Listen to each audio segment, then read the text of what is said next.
So the new directive 2024/3019 establishes European Union standards for urban wastewater treatment, and it introduces a new focus on micropollutants, especially focuses on pharmaceutical residues, but also mandates monitoring of, for example, microplastics and PFAS.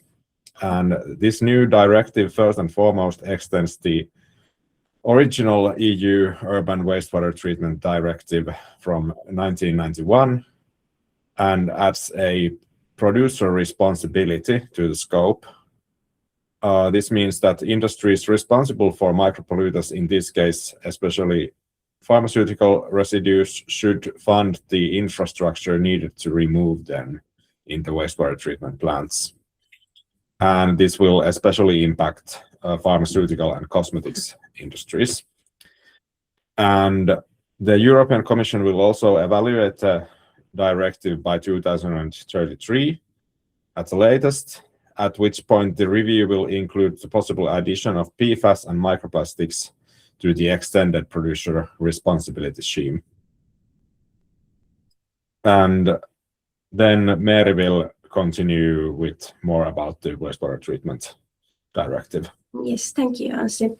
So the Urban Wastewater Treatment Directive introduced guidelines for the removal of nutrients, especially nitrogen and phosphorus, and of course pharmaceutical residues.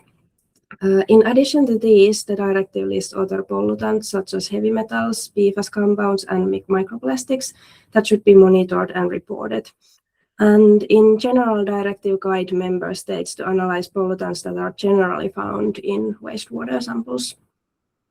The requirements and deadlines have been outlined for the member states, for example, regarding biological treatment, nutrient removal, and micropollutant removal.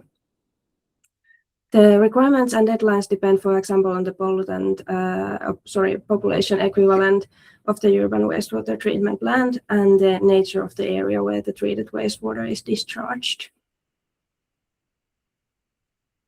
Then a couple of more words about the directive and pharmaceutical residues. The Urban Wastewater Treatment Directive lists special pharmaceutical substances that are called as indicator substances in the directive. Those substances should be monitored and removed from the samples or the water. The indicator substances includes two categories of substances. And the first category includes 8 substances that can be very easily treated.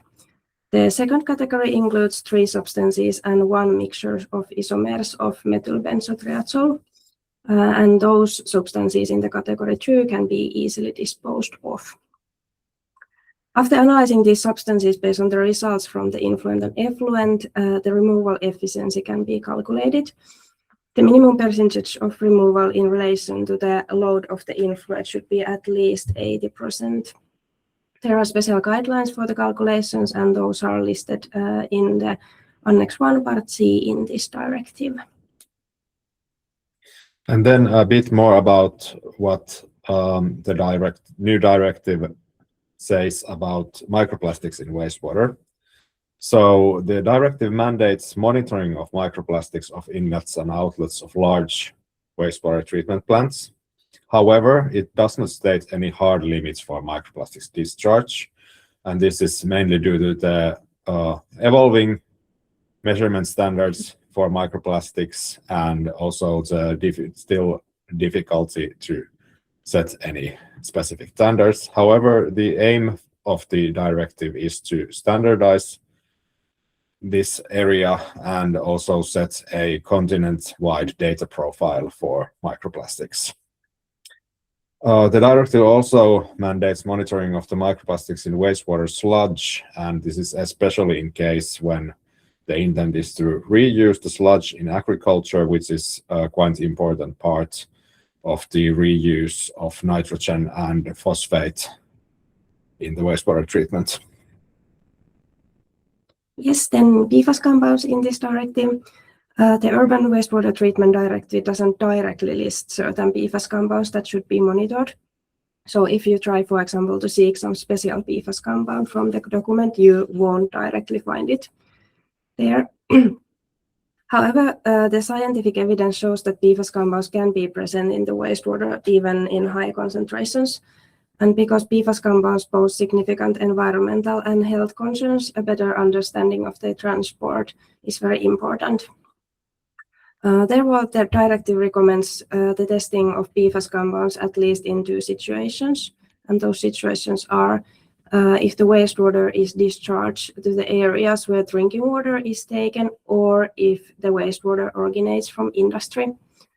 And in those cases, monitoring should include at least the PFAS compounds that are listed in the Drinking Water Directive.